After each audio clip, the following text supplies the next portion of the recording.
It's Oklahoma Archery. Everything archery based out of Oklahoma for Oklahomans.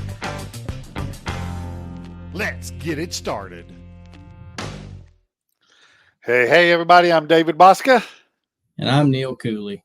I got to remember to hit stop on that or it loops. It just keeps going. So kind of like us, or at least me. Yeah, there you go. We got to hit stop every now and then, don't we? No, Yeah. all gas, no brakes.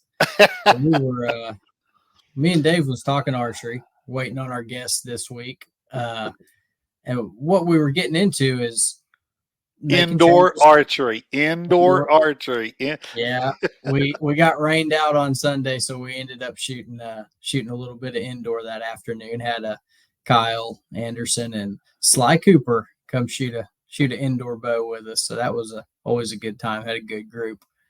I ended up stacking on just a little bit more weight on the back bar, and it changed the length of it a little bit. So I'd added 2 ounces in between the first and second day of Metropolis.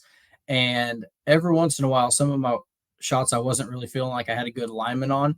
So I gave it a couple of swings in and out just to kind of make sure, see which way my bubble was. And Dave said it was pinned to the right. So we swung it out further and swung it back the other way. And it was a good time. But I think when you change the length of it, and Dave, I know you played with this a lot during indoor season with your 1/3 ounce weights spaced in between the 1 ounces. When you add length to your back bar, it can do a little bit of changing of your your grip torque, and it can somehow affect your alignment. So Dave was talking right before we got on air about going from a 2-finger to a 3-finger release and how it kind of changes that alignment positional for how you put your head into that bow. So I said, why don't we just go ahead and hit record and kind of get everybody in the loop for when you're making these minute changes. Dave, what is it that you're looking for? Consistency. Nothing but that. What I did, I got a release right here. Let's just use it.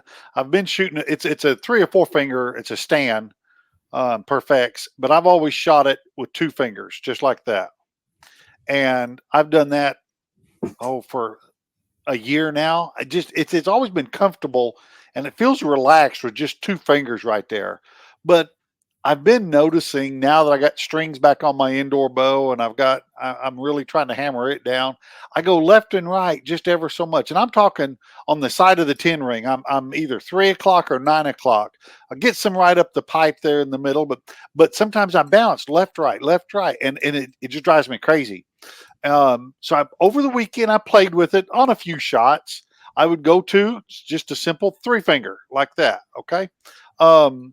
And so today and it felt good, but it was a little off still, and I didn't know what it was because everything's tuned for the mother setup. So today I've been out here in my shop and I decided, okay, let's just do a 3-finger. So I grabbed it, hooked it up there, and I pulled back, and I bet I shot 6 shots, and they were at the 9 o'clock, 1 full arrow shaft out at 9 o'clock, every single one. I wasn't doing any of my little famous dipping, but they hit, right there every time. So I thought, 3-2, it's changed the way I'm coming into the peep. It's changed the anchor. Everything has changed. I'm further away from the face or into the face further. I didn't know what it was, but I put 20 clicks in it, and it brought it between the X line and the 10 line right there. And it was smooth. And I kept going, man, that's nice. That's nice. And as I was getting tired, I realized, now, wait a minute, I'm getting a little bit left and right again. I'd get on the 3 o'clock side and back over.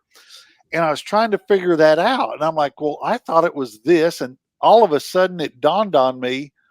As I shot one time, I watched it kick over. And I went, wait a minute, I wasn't in my peep. I realized I was not lining up with my peep correctly. So I pulled back and I watched myself come in. Let's say this is the peep, the peep hole. I come in from my point of view, a little top and from the left side.